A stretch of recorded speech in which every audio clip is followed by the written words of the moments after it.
yourself up to the kind of information that we're working with right now. How are you guys doing? I would say I'm doing pretty well. I feel very positive. Good. I really do. Definitely challenging, but I feel positive about moving forward. Nice. Sitting here and moving forward. Now, I know some people have actually felt physically ill from this work. Wondering if anybody has any experience with that in the group here. Let me turn this way so you can see something. Oh, wow. Not for me. Not for you? Nice. No, not for me. Okay, cool. Cool. Some people, because like I said before, like with the kind of detoxing that we're doing here, it's like we're really shaking up the shards of glass that have been broken inside of us and have created this idea on who we are. And we're going in there, we're taking the layers apart. So almost like when we're doing massage and you're getting a deep tissue massage and you're pushing the fluids and you're releasing the fascia, what's happening is that we're allowing for the fluidity to happen in our body. And so it hurts. It's kind of sore afterwards. You can feel like sore tension in the muscles. Well, when we're dealing with mental stuff, it could be anything from stomach aches to headaches to blurred vision. All these things can happen to us because it's our mind here is creating the world that we're living in, and we're breaking the illusion down. And ego is like, nope, we don't want to do that. A lot of times, like Bruce Lipton and Greg Braden and Joe Dispenza will talk about how our emotions and our feelings are connected to our physical bodies. And so it's very common for us to start to feel that pressure of the protector come towards us and just do that. So that's just important to understand. So just to let you know from that experience. Okay, you do have, okay, so Amanda just said she has physical stuff that's happening to her. She has headphones on, but she's texting on the group chat, so I don't know if you can see the Zoom group chat. That's where she's gonna put her information in because she's got her headphones on. There we go. So yeah, so that's normal. So don't be afraid if you start to feel some kind of physical feelings from this experience, because you got to understand our mind is creating the illusion that we're living in. We're creating our world around us. The way we see the world is based upon what we've been created in our belief system. So I'll tell you right now, the belief systems that I have are very different than the belief systems that you guys have had. And so when I go through life, I tell people that I was raised by wolves, because from 0 to 9 years old, my father was an alcoholic, a drug addict, and had a lot of crazy stuff happen to him in his life. And so I kind of had to raise myself. I mean, there are stories where my mother taught me at 2 years old how to dial the phone and ask for pizza. Believe it or not, she used to laugh and say, Georgie, come check this out. Desiree can call and call, say, pizza. And my mom had a credit card number on file for the pizza place. And they would pick up the phone, and Desiree, that'd be me, would be on the phone. And I would say pizza. And the delivery would come, they would charge the account, and for some reason, my mother already had this premonition that I would need to know these things. So like I said, I was raised by wolves, so I don't have the normal background that most people have, because I had to fend for myself at such a young age. That pizza place, I had that on speed dial so quick, and I ordered so many pizzas from that place growing up because that was my food. That was where I was getting it from. And that's okay, you know, those are the things that I had to deal with. And I had some major breakthroughs over the fall and with my father, and dealing with issues that I've had with him as an adult, looking at my child self. But I dealt with it. I'm still dealing with it. But just to understand that, like, it physically changes your reality. And so our mindset and our heads start to hurt, our stomach will hurt, our things will bother us, because I'm asking you to go against your norm. You know, and it's a very uncomfortable place to be. So go ahead. One of the things that I've been feeling, and it's been on and off, but it's like days. I have days where I feel really tired, or just I feel, and so I haven't felt like physically sick or anything, but my body just kind of wants to shut down. And usually it's just that day. And then the next day is usually, and then the next day I usually have a load of energy and feel really good and everything else. But I do have that days throughout the week where it's just, I'm just feeling really sluggish. Yeah. Yeah. Well, the thing is that when we are in this process right now where we're living day by day by day by day with the unknown, every single moment you wake up, it's the unknown. I don't know when I'm going back out into the world. I don't know when this is going to happen next. I don't know what's going to happen tomorrow. That is a place where we can either find comfort in the discomfort of not knowing, or we begin to get scared and afraid and we go into flight or fight. You got to understand, when we're in a flight or fight, our brain is doing something completely different than normal. So meaning, when we're in flight or fight, our brain is now disregarding a lot of the other components in the brain because it's only looking for safety and security. And so what it's doing is it's keeping you safe and secure by giving you that sense of, just make sure that there's nobody behind me and that there's something in front of me that I can run to. It's always finding safety and security. That's exhausting to our bodies, especially when you're standing still. If you're staying still, but your body is still presenting itself as if it's in flight or fight, your muscles are still working just like it would be in flight or fight. Guess what happens when a mother is in a car accident with a small child? There's been instances where the mother will pick up a car to get the child out from underneath the vehicle because of that flight or fight response. So when you understand that, our bodies are doing something when it's in flight or fight. It's cortisol levels are rising, our blood pressure is rising, our muscles are we could go faster than you ever thought possible. These are proven facts of what happens to our brain in neuroscience when we go through fight or flight. And so you got to understand, when you're sitting still, but you're still in a flight or fight, your whole body gets out of whack. So it's important to do that exercise. It's important for those walks. It's important to increase your water intake, because you don't, unless you're in that mode where you can see the trigger that I'm in flight or fight, it's better to be proactive about it. Give yourself that ability to recognize when you're starting to creep into those stages. Does that make sense? Does everybody know when they're in a flight or fight? Yeah. Yeah, right? It's uncomfortable, isn't it? How uncomfortable is it when you're sitting still in your fight and flight? You're kind of like antsy and you don't know what to do with yourself. You want to sit, you want to stand, you want to go, you don't know where to go, you don't want to be, you don't know. That's your body. That's all chemical reactions within your brain telling you that you need to do something. And so what do we normally want to do? Think. We want to think. We want to think about what it is, what's going on, what's happening, how's it happening? And that's a really difficult place to be. Because if you're just in think mode, you're just creating more stories. You're not doing anything with any of the chemicals. Your body is still going through the adrenal glands, so like pushing out all of those, the cortisol. So guess what happens to cortisol if it's not used? It turns fat. Right? So now we're gaining weight, feeling crappy about ourselves. We're feeling like there's even more heaviness on ourselves. You got to understand, this is what it's all about, is recognizing when we're in a state of flight or fight and bring ourselves back into our theta wave. It's flight or fight, the alpha waves, all the way down to beta waves, down to the theta wave. And we can listen to music and get us into theta wave.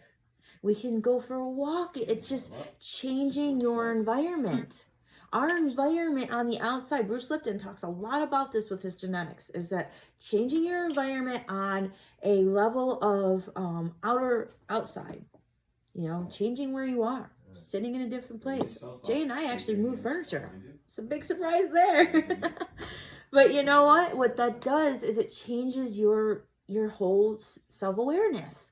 Where am I? What am I doing? How's it going? So it's important when you're starting to feel kind of sluggish, or if you're kind of feeling kind of sick or feeling kind of icky, take a moment to breathe and take a moment to start to recognize what's triggering me, right? Deanna, tell me, what are some of the things that you would say to some of your clients when they're in that state of fight or flight? Well, breathe.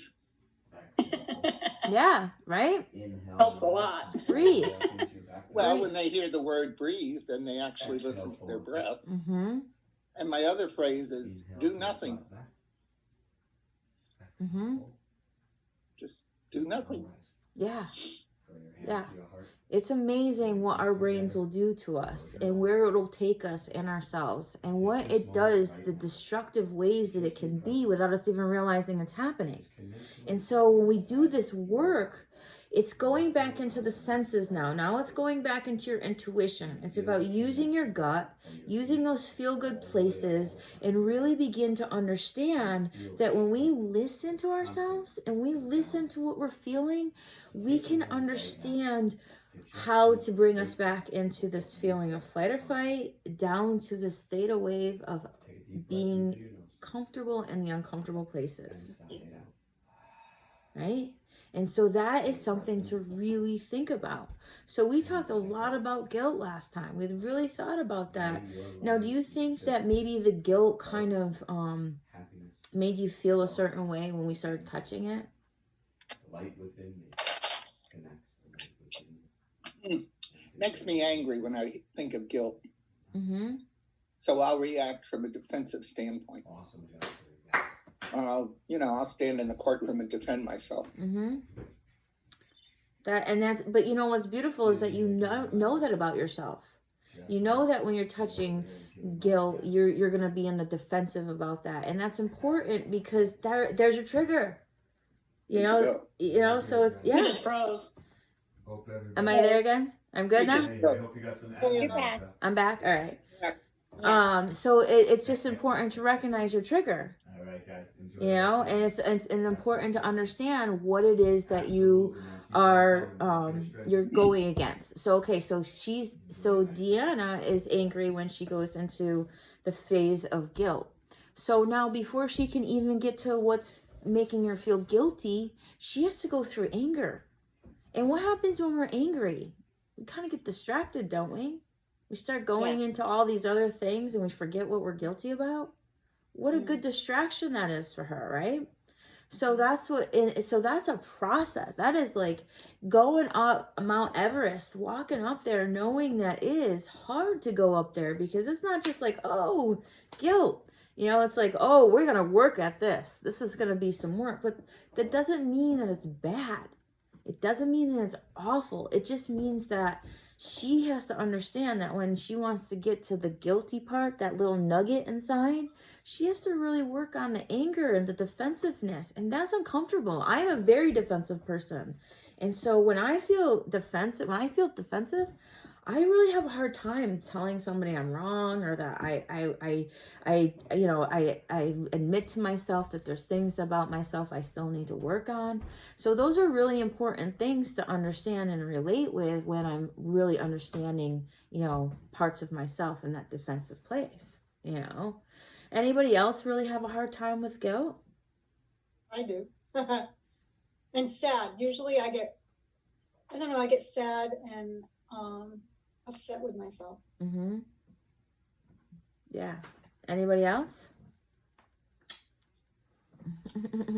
I had to show some love. I'm sorry, guys. He's done with his workout. He can stop counting now. Oh. The beep was driving me nuts. Really? The beep is driving her nuts. She wanted to start doing her marching. Feel free. I hear you. Jay, can you do the beeping a little quieter or something? I just looked all around my office to find out what was going on. It's definitely not a fire alarm, I promise. The first time I train people at the house, that's what they think. Yeah, they thought it was a fire alarm. Oh, God.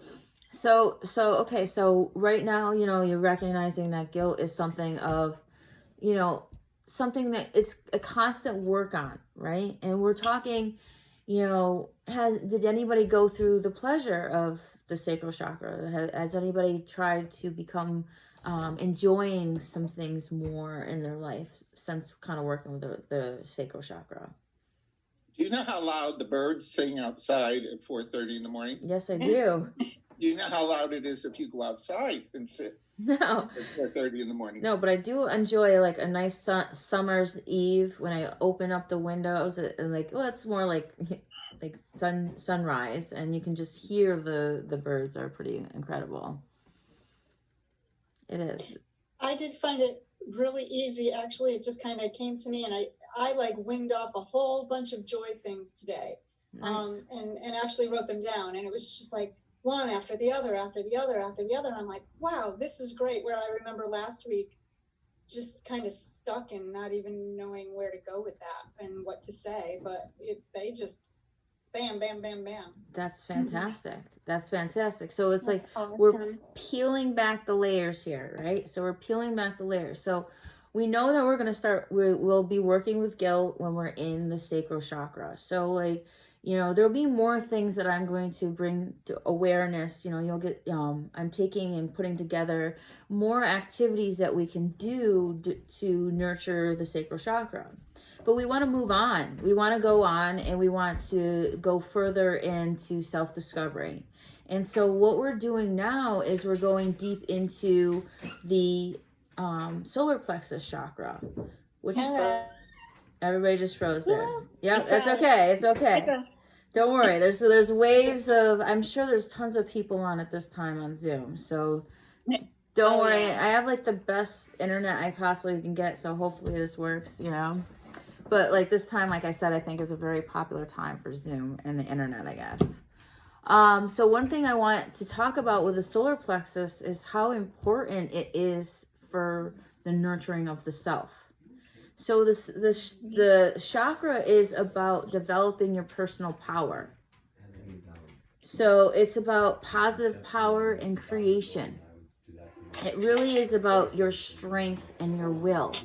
So it's like, in order to really develop that, we have to really work on ourselves, right?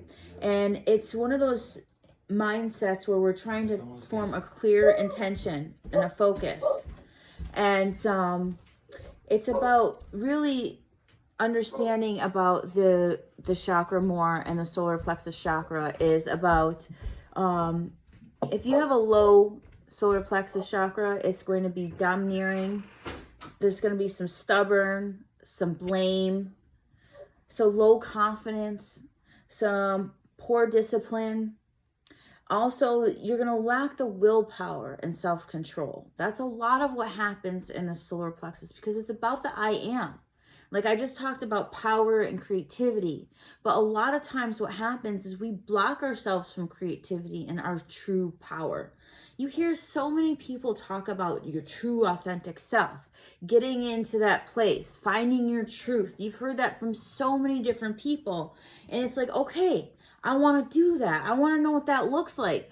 But in order to do all those things, a lot of Brené Brown is going to come in today, because she talks a lot about this, and it's shame.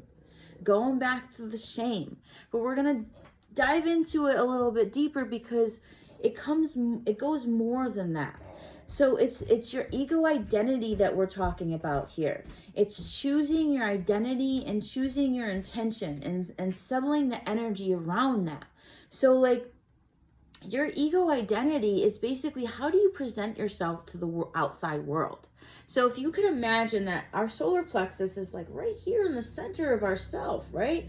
And we've got this beautiful energy that's rotating the I am, who I am. And that is a question that a lot of people have a hard time answering. If I ask you your passion, if I ask you about who you are, what you like, what you want to present out to the world, a lot of times it's very difficult to tell somebody directly right off the bat who you are, because there's a lot of shame that we cover ourselves with.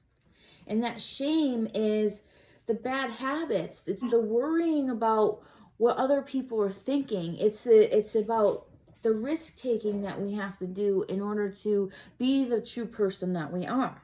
And in order to be a risk-taker, we have to let go of some of the feelings that come with shame. Shame is a really icky feeling kind of place to be, because it's that vulnerable place. It's that answers to why we tick, why we're the way we are. It means to go into ourselves and be critical and be defensive within ourselves, and point out those nasty places that we don't really want to admit that we have inside of ourselves. It's focusing on why we do what we do. focusing on why we do what we do. And so practicing communication, practicing how to really feel in that space and really how to get there. Because to go to shame, it's like Deanna, she had the defensive person come out when we talk about guilt, right? It's like hard to get there. Shame is probably one of the hardest, in my experience, one of the hardest places to go inside and be honest and truthful enough, but so nurturing and loving and accepting of those pieces that are maybe a little broken, a little bit, defined in a way that you don't even realize you're doing it. And so it's really, really important that you recognize what this really means. So shame is defined by a dictionary as an intense, painful feeling believing we are flawed. So think about it. We're talking about our flawed pieces here. That is not a comfortable place to be. So before we go there, let's begin to recognize that every single one of us, remember Brené Brown, she says, people, people, people. All of us have shame. All of us have flaws, and all of us identify with the flaws in our ego, in our persona, in our personality. And we move through those pieces on a daily basis. But if we could recognize what they are, do you feel how uncomfortable everybody is getting right now? Do you feel that? Oh God, she is there. Like, we get really uncomfortable in this stuff, but I want you to feel safe and secure in there. I want you to feel like you are putting up this basket here, or some safety net here, so that we can go into that area without completely breaking down and going through a nervous breakdown, right? Because this is a very sensitive place. And I want you to be intuitive. I want you to use your psychic ability here. We all have our psychic ability.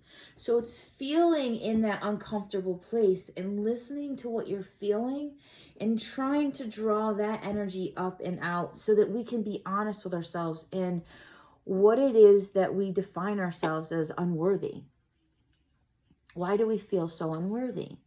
And so we have to question ourselves. And the first thing is I got a lot of this information for Brené Brown because I think she's fantastic when she talks about vulnerability and shame. And this seems to be a very deep part of where we could go to in order to really find out how to have a better self-identity, self-love, self-appreciation, self-acceptance. And that is something that we really should start to recognize within ourselves so that we can get a bigger impact on change within ourselves. Different perspective, different outlook, different way of being, a different way of seeing the world.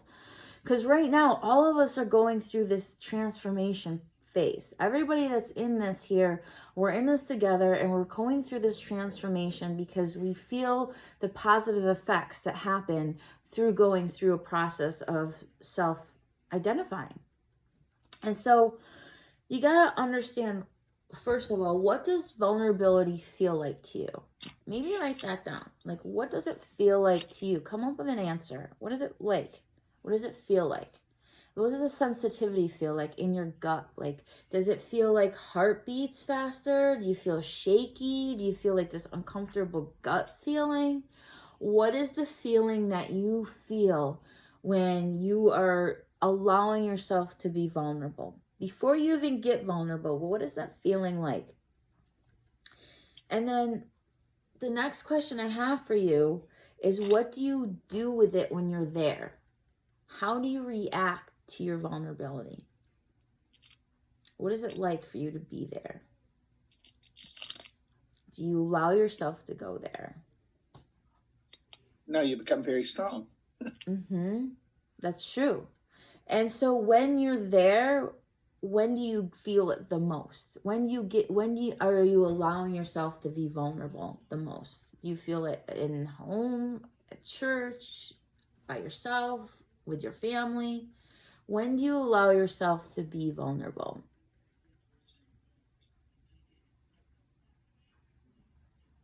Is that a hard question? No, but the answer I came up with doesn't make sense. I mean, it makes sense, but I don't know if I want to publicize it. Okay. Okay, that's okay. It could be a private statement for you, because those questions are for you. Those are for you, because to do the work and to really go deep into shame, we have to be understanding of vulnerability and where that is in our own self. Like, because, you don't have to do the work. I'm not forcing anybody to do any of this work. And I want you to be comfortable while we're here. So I don't want you to feel like, that you're, like I said, that we're breaking pieces open, or you're pushed or shoved into anything that you're not comfortable with. Because this is we're talking about who you are. We're really talking about breaking down and all those identifying words that you put on yourself. And we're asking yourself to go deep here. Because the thing is, can you see that shame can bring out fear of being ordinary? Think about shame for a minute and think about being afraid of just being ordinary, that you're not extraordinary enough, that you are not loved enough, or you don't belong enough, or you don't cultivate a sense of purpose. Does anybody feel that inside of themselves? Based on shame? Yes. Based on shame. Yes, because this is really talking about fear of being ordinary. Does anybody feel the fear of being ordinary? So ordinary that you're not lovable. That doesn't. I'm giving a different perspective here, because I'm taking you to a different place right now. And these are questions that Brené Brown has, and she uses, and she talks about, and these are just questions for you, because sometimes we need different perspective on shame so that we can go there. So these are just questions. You don't have to answer them. You can have them as your own.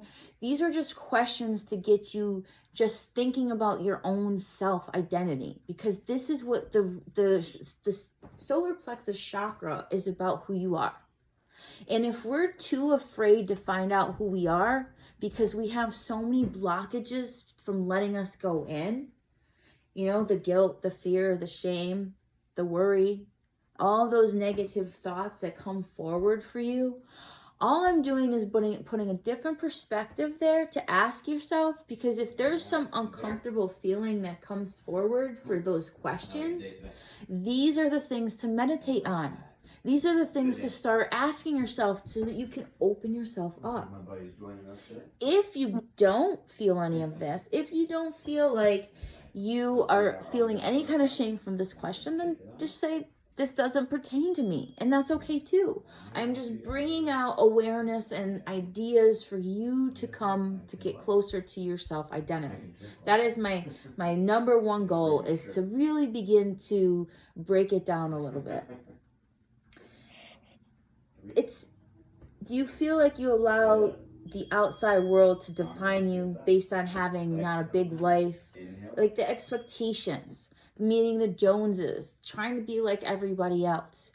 Do you ever feel as though you are not worthy because you are looking at everybody else's life and comparing yourself to others and seeing what you don't have and thinking you're less than because they have this and I don't? I think for me, I do that, but I think it's because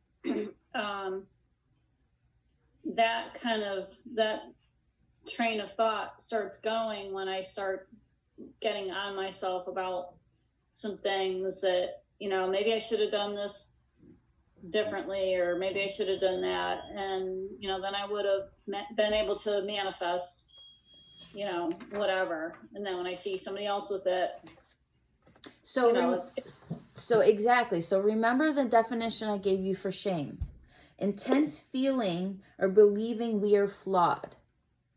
Mm-hmm. So if you're looking and thinking back at the things that you've done and you're not happy, are you not feeling a little flawed from that experience? Right. Yeah. And so now we fill in all these different experiences where we didn't feel like we were at the same level as somebody. We start to build a wall of unworthiness. Mm-hmm. And so we're breaking down the idea of unworthiness here. You got to understand our self-identity. So if we're worthy, then we believe that we deserve everything and anything that we possibly can create in our world. We believe that we're abundant. We believe that we are loved. We believe that we're connected. We believe that so strongly. Now, I know all of you want to believe that deep down inside, but we are deep down inside. And when we have the feelings of worthy, are we really feeling that we deserve all of those other things? So it might not be full shame, but enough to make us feel unworthy, enough to feel like we don't deserve something. Does that make sense? So I'm poking the bear here from different angles, giving you an idea of what like we talk about unworthy all the time. How many people talk about being unworthy? Maybe not like admitting to anybody, but like how many people say, oh, that girl's hair is so much prettier than mine, or oh, I wish I had her eyes or her butt, or I wish I had that money, or man, that love, I wish I had the love that they did. You know, it's like almost like it can't happen for you. It can only happen for those people. Do you feel the sadness start to creep in for everybody? It's like this feeling here and there and here and there. Okay. Absolutely. This is your compass. I want you to know this feeling so that you can register this feeling as a symbol for you, a trigger for you, a place where you go when you're feeling sad about yourself and realizing, is that fair? Is that fair that that's what you believe? That unworthiness piece, is that what you want to have, is unworthy? Do you want to feel less than others? No, we want to love everyone as equal, right? We're all one. We're all beautiful. We all have something to offer others, and we all have something that's special and unique to ourselves, correct?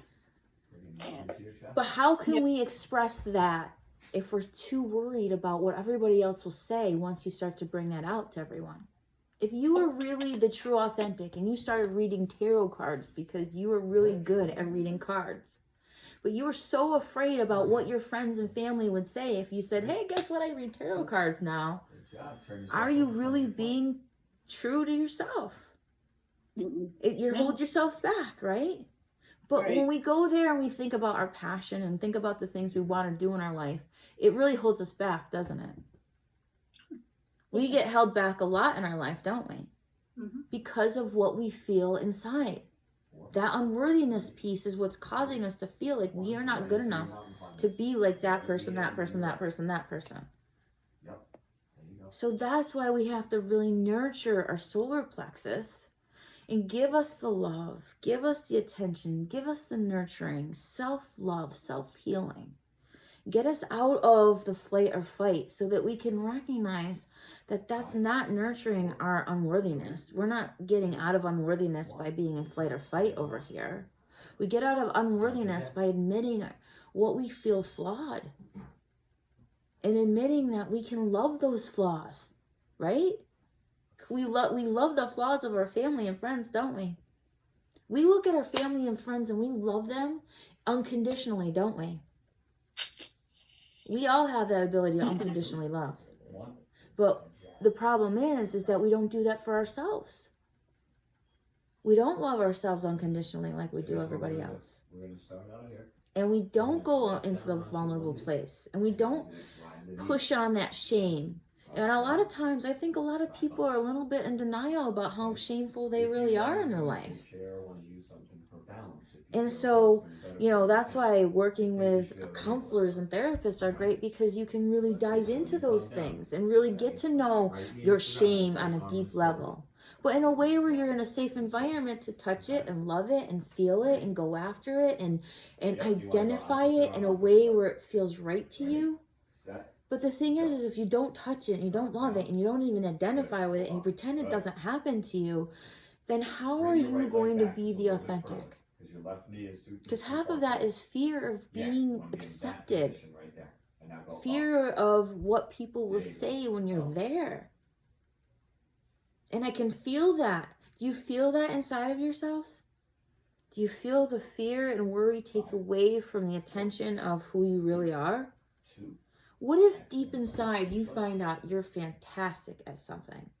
Say you have the ability to reach deep inside and whatever you touch turns to gold. What happened? Like you touch this pencil and poof, somebody wants to buy it for $500. You don't know why, but they just do. That is your gift. That's the gift to life, is that you touch something and people want what you have. It's just something that you have. But you don't want to admit it to yourself, because if you do that, then what if it's not real? What if that really doesn't happen? What if I'm a fraud? What if that's not the true person I really am? And so you doubt yourself so much because of all the unworthy things that you've collected along the way. Then this $500 pencil is just a nickel now because nobody wants it. Because you didn't put it out there that people want it. Because you didn't believe you really could do that. We're going to now shuffle. So it's taking your senses, taking who you are. You all have these beautiful gifts. It's like, I tell Jason all the time, I'm like, the people in my chakra class are the most powerful people in one place. No wonder that things go all crazy and haywire. Because you got some really amazing talents. And I can see it, I can feel it, I can touch it. But it's up to you guys to be able to take it and run with it.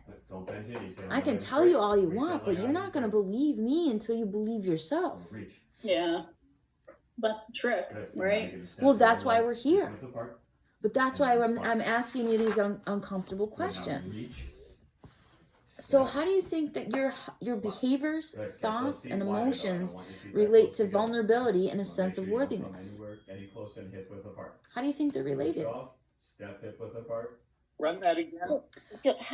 How are your behaviors, your thoughts, and your emotions related to the vulnerability and the need of sense of worthiness? Good, keep that going. How do you think your behaviors and worthiness and vulnerability have? How do they all fit? Good. Well, if you're not vulnerable in the outward picture, Now your reach both behavior arms up. is false. Now what you're gonna It's do is you're gonna false. crunch. So you're gonna squeeze. You're not available. You're not present. Squeeze. That's right. You've been trying to protect yourself. Squeeze right in the core. Go. Then you can feel guilty about that. Then you can be afraid because you're now guilty. There you go. And So the you one reach thing up about and guilt, pull which is down. good, Just is it can be pull down. repaired and you can recover from it very quickly if you There you go. put Pull your those effort elbows in. down. Shame, on the other hand, So if you were holding you on to now your are hands above you, discussing pull those over wrists down, quite a few minutes, open the up. takes a Yeah, there you backhoe 100%. 100%. and someplace to put the garbage when it comes out, And relax. and acceptance of yourself that you're not perfect.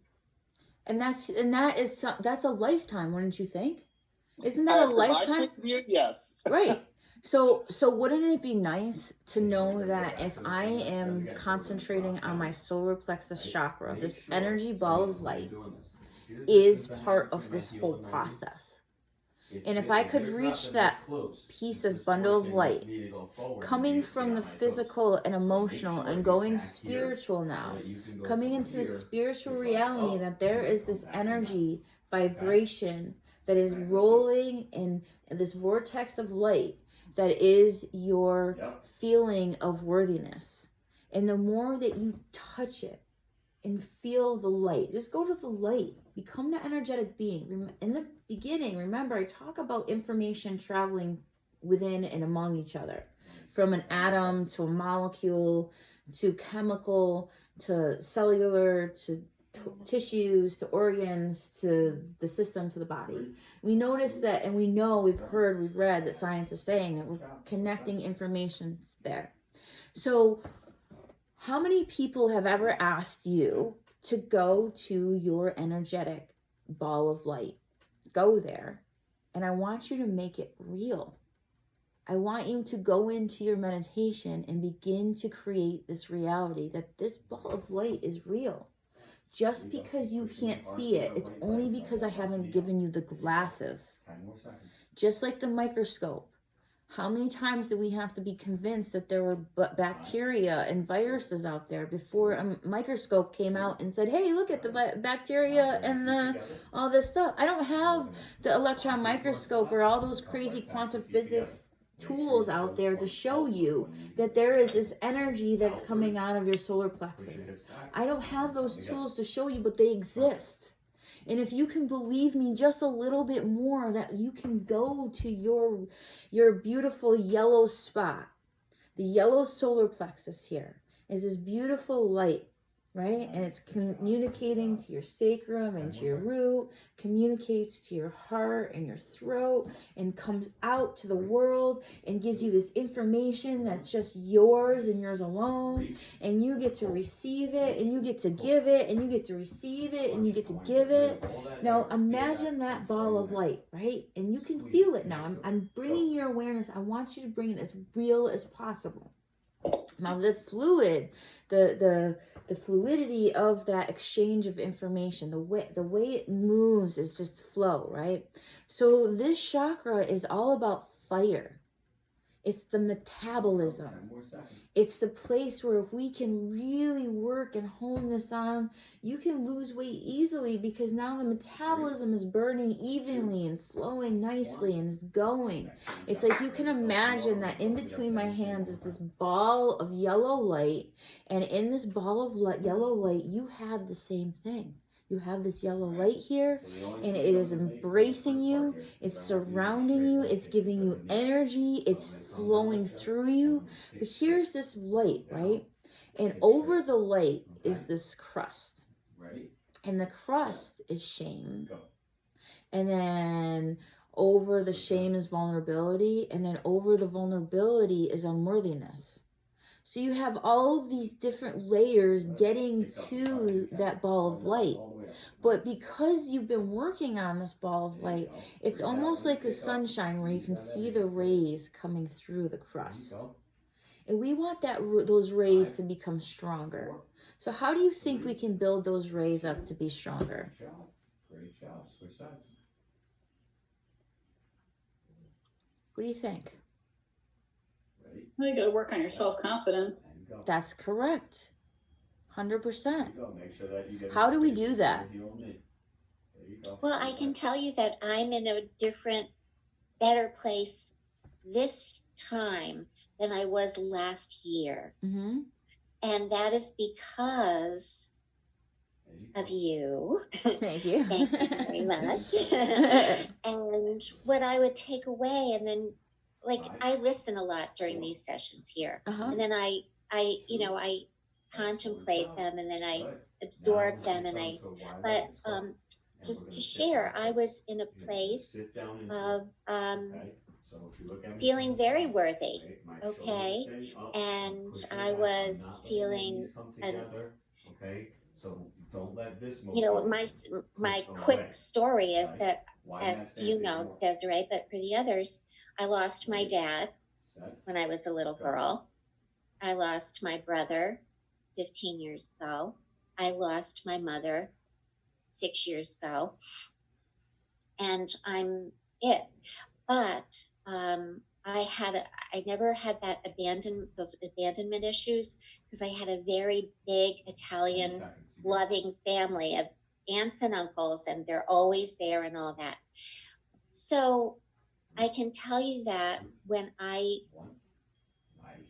little by little, and they started to die, and I started to miss them. And I was a divorced mom, and I was proud of what I did with my children and the community then. I did my best. I was who I needed to be at that time.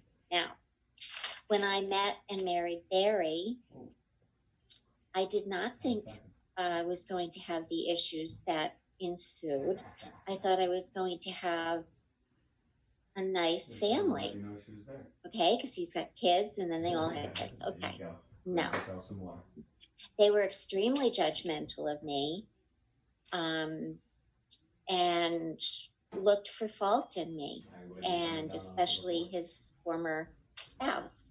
So I would go to these, and this is the point, I would go to the family gatherings, and that's where I started to feel very vulnerable.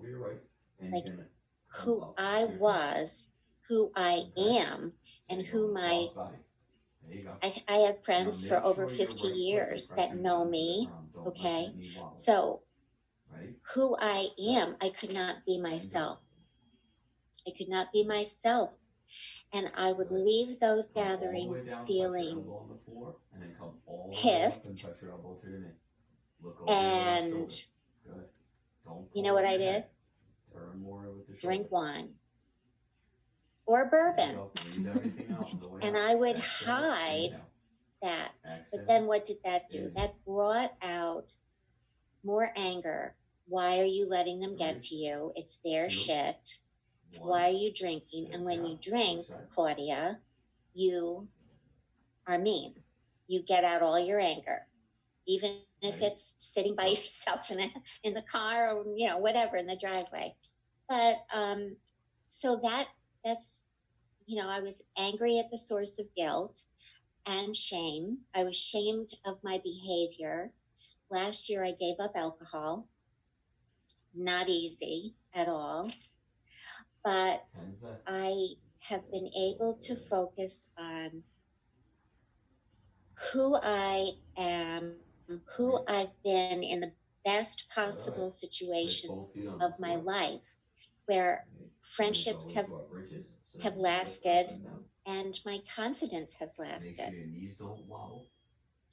So I picture that ball of light as my best self.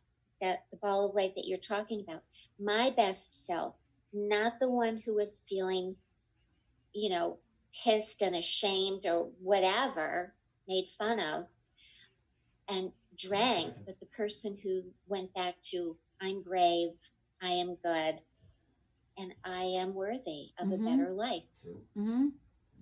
Yeah, and that is what it comes down to. And the thing is that there's so many little things that happen throughout our life that turn into big things that make us feel unworthy. And so it's one of those things that we'll be working on to make sure that we continue to break that down.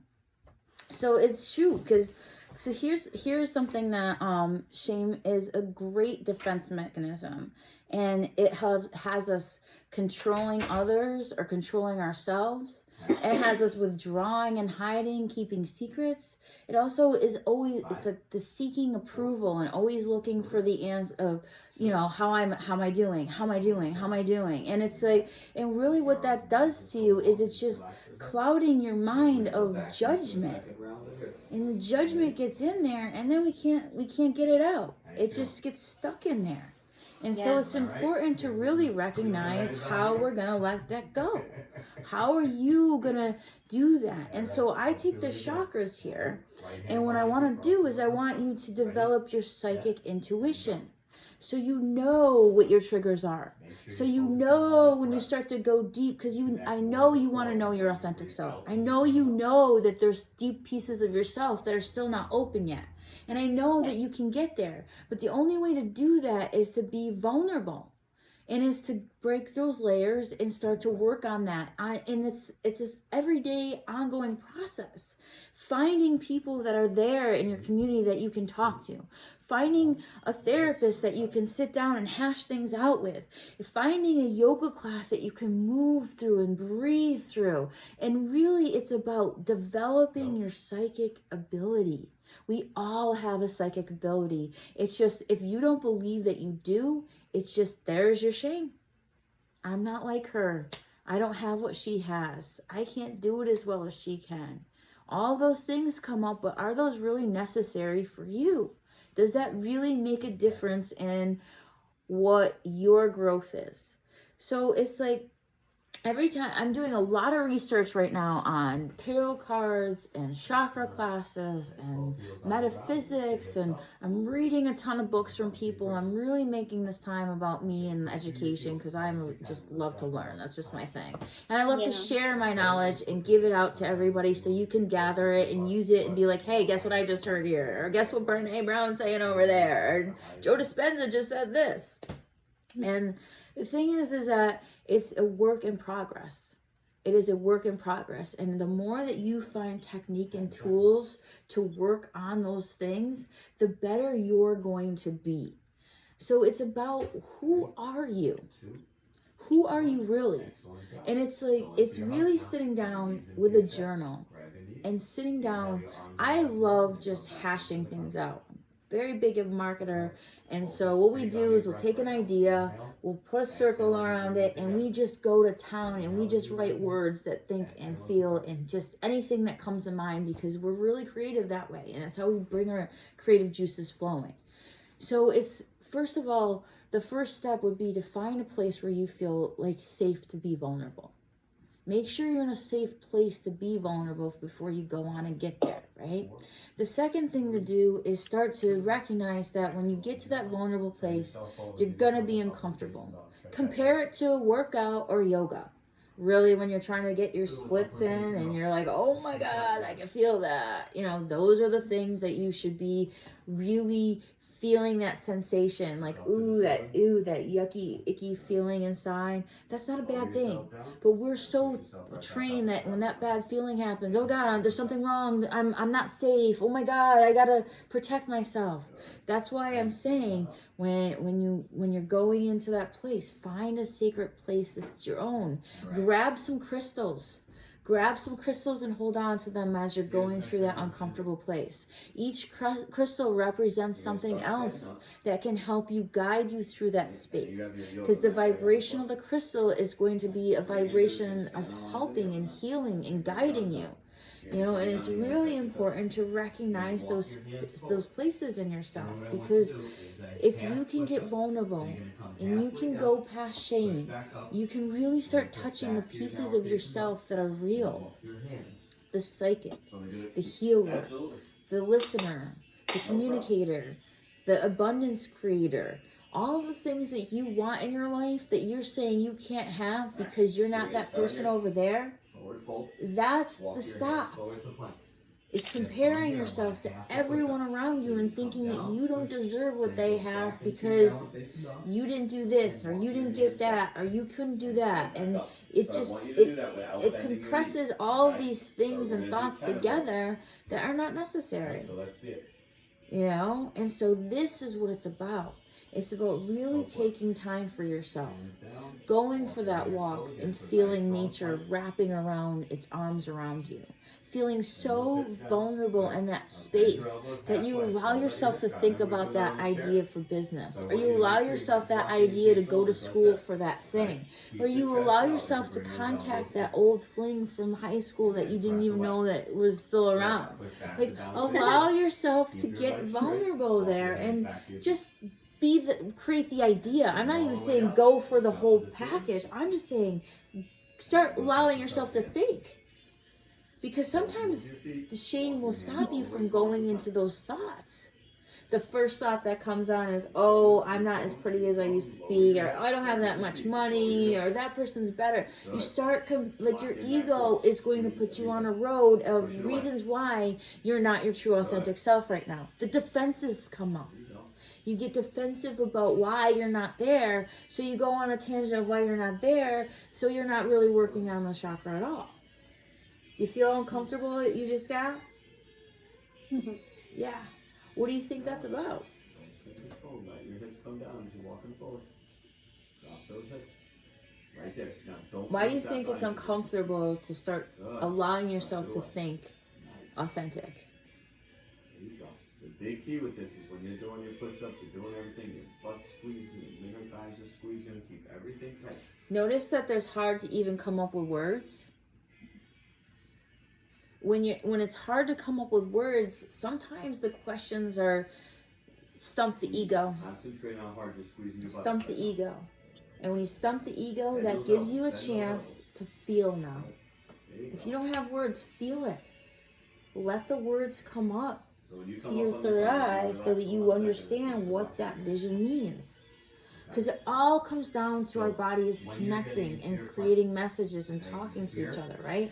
And so if you can allow your body to create the message, it will come all the way up to your third eye, where you'll have that vision of what exactly that means. you'll be able to understand what the interpretation means. Does that make sense? Mm-hmm. Yeah. So one of the things that I do in order to really gain a perspective for myself and get vulnerable is when I take my tarot cards out. These tarot cards are a little different than the Rider-Waite deck because this is the spirit, tarot of the spirit. The tarot of the spirit has fire, wind, earth, and water. Thank you. Yes.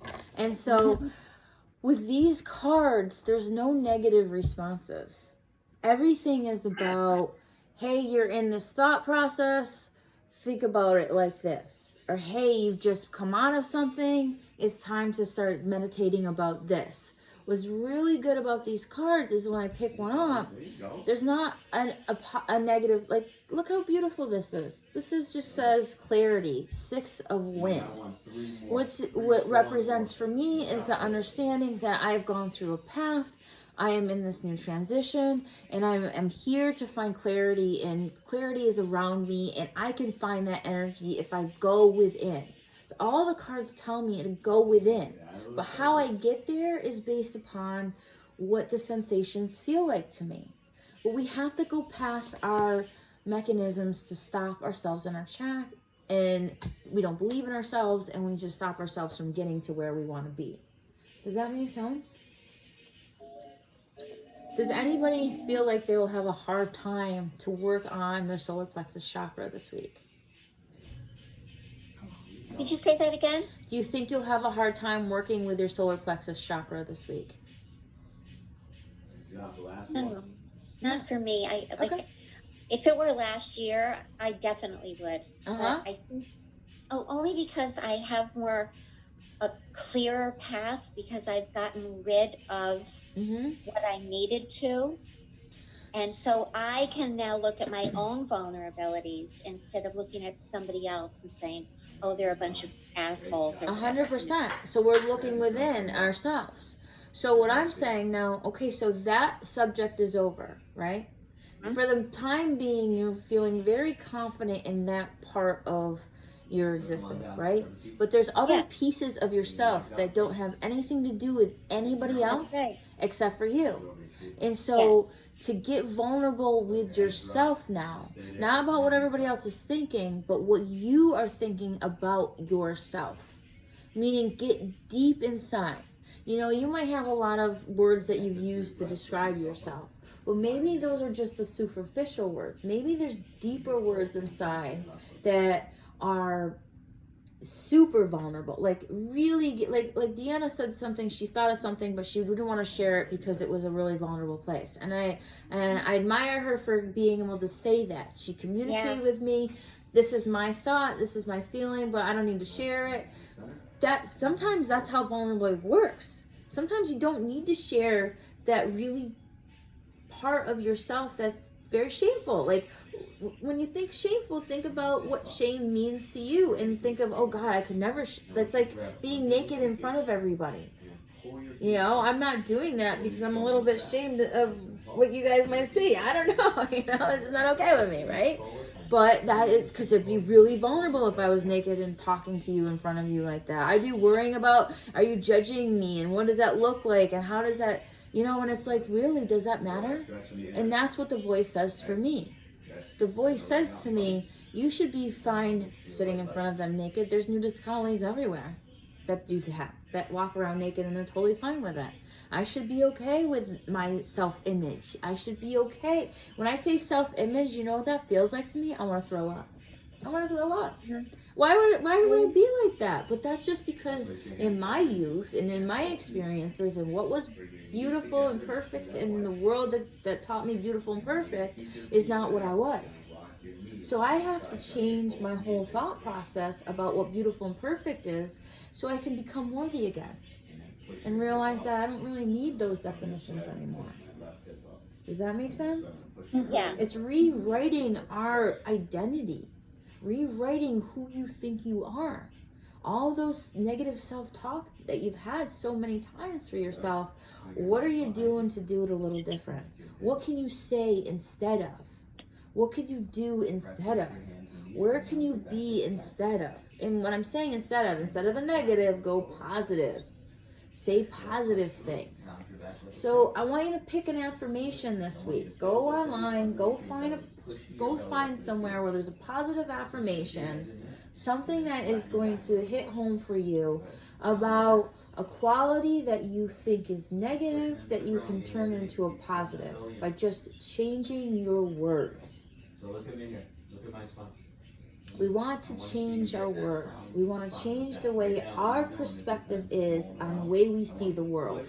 That's what it comes down to when we really start going into our... I'm asking you to really imagine that there are circular vortexes of energy rolling through my whole center of my body. I want you to believe that you can see these centers and you can feel them in me. And I want to be as open and clear of a channel for myself so that it could be an open channel for you. So that you can vibrate at that frequency, so that you can have that self-discovery, so that we together have now that self-discovery as one. That is the whole purpose. That is the whole life.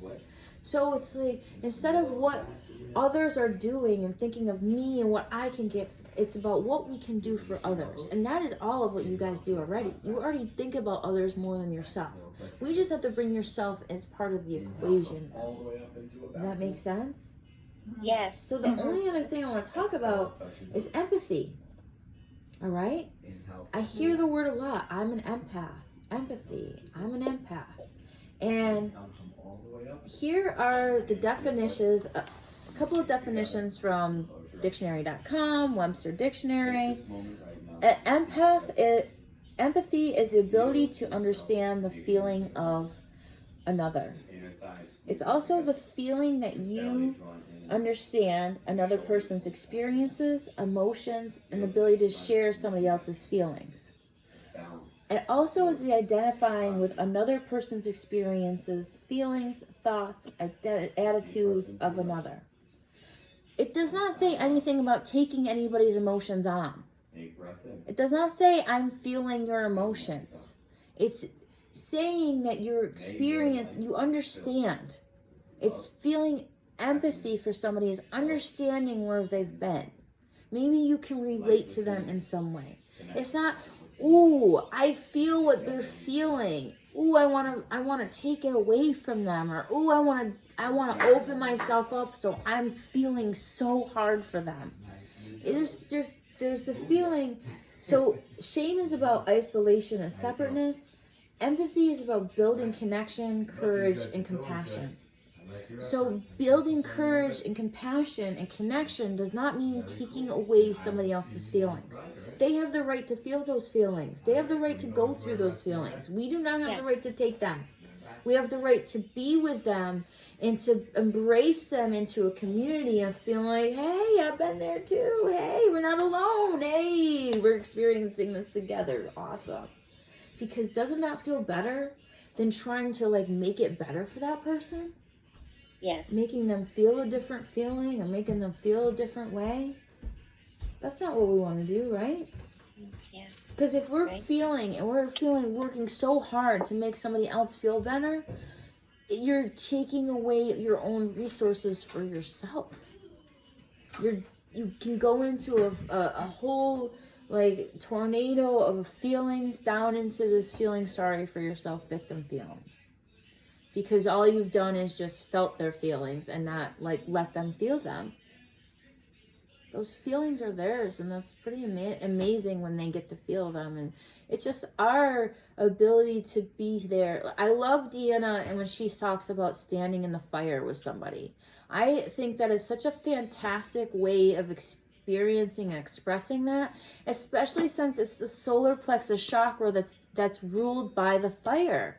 That is something incredible to do with somebody. Is just stand there and be there with them while they go through that experience. That is way better than feeling sorry for somebody as they go through that. And so that is a difference between saying, I don't want to make anybody think anything of me, but I try hard not to judge people, but when people say that they're an empath and they're feeling everybody else's stuff, I really don't have much, I don't feel sorry for them, because that's not their job. Your job isn't supposed to feel sorry for anybody or feel their stuff. You know, that's not your job. Your job is to stand in the fire, to be the community that stands around hand by hand as they're standing there feeling their feelings, and you're just being strength for them as they go through their feelings.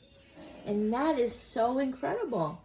And when you work with your solar plexus chakra, you begin to recognize what you can do for yourself will be incredible for others. You become the light for others to become their light. That is the difference. And that is what's incredible. Do you understand what I'm saying here today? Absolutely. Awesome. So good. Awesome. So when you're going through your meditation this week, I want you to really imagine the yellow light. I want you to imagine standing in the fire with yourself. Imagine what that feeling is, that sensation is. Feel what's going on inside of you and really allow it to be something incredible. Now, does anybody have any questions or anything else they want to add or anything else they want to talk about?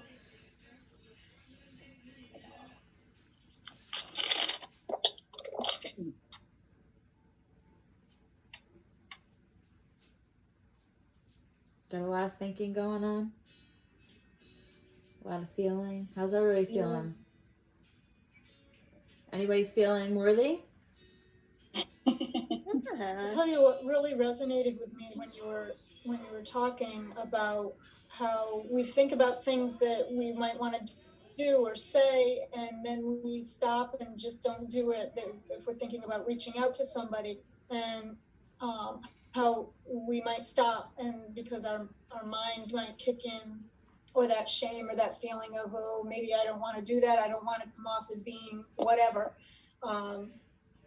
And then not doing something because you kind of talk yourself out of it.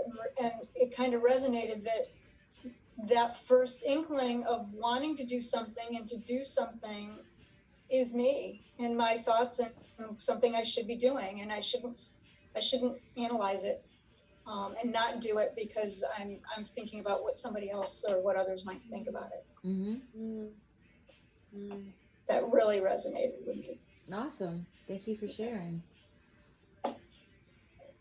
Anybody else? Feeling good? Is everybody feeling good right now? Do you feel as though you're more aware of feeling grounded? Are you more aware of feeling worthy in some way, or feeling like you can enjoy something if you truly want that? You can give yourself permission to enjoy the evening or the sunrise or nice beautiful birds singing at 4:30 in the morning, that you can just go out there and enjoy that because that's what's happening at this moment?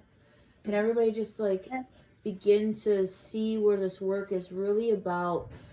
I want you to come through this with this idea that you're psychic, that you have intuition, that you have the tools necessary. And the more real that these energy centers become, the more real the flow is just you're gonna feel the flow. It's gonna happen. You're gonna feel different after this. And it's important to understand that there are people out there that will help you I'm just giving you a rundown of what these chakras are and what you can do. And I'm talking vulnerability, but you gotta do the work. And that's what these places are that you can go to get that kind of work done, and really begin to realize that when you do yoga and you're in that uncomfortable place, what we're talking about is in your mind, when you want to get out of that feeling of, oh my God, it's burning, it's burning, it's burning, it's burning. And even though you want to get out, you don't, because you can prove to yourself that you're strong enough to handle this burn. It's uncomfortable, but I got this. I can do this. And the more that you just get comfortable with that feeling, the more your solar plexus chakra is going to be like, wow, I'm worthy for this. I can do this. I deserve this.